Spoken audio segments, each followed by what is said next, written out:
તો રાજકોટના જંગલેશ્વરમાં mega demolition મુદ્દે છે પૂર્વ મુખ્યમંત્રી શંકરસિંહ વાઘેલાએ નિવેદનમાં કહ્યું છે કે જંગલેશ્વરમાં આટલું મોટું દબાણ થયું ત્યારે અધિકારીઓ ક્યાં હતા?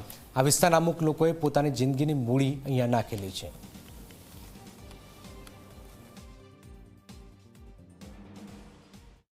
મુદ્દો એ છે કે આ બન્યું કેવી રીતે? આ સરકારે અહીં મકાન બન્યું, લાઇટ મળી, પાણીના કનેક્શન મળ્યા, લગભગ વર્ષો થઈ ગયા, 2-4 બાળકો થયા। એમાં સૌથી પહેલાં કઈ ગવર્મેન્ટ હતી, કઈ સંસ્થા હતી જેમને એલાવ કર્યું? આ સબભૂમિ ગોપાલકી તો નહીં હોતી એને? બન્યું કેવી રીતે એના ઘરા પકડો ને તમે। ટીપી અલગ સવાલ છે, ટીપી આખી અલગ છે, પણ જે બન્યું એમાં તમે ક્યાં હતા?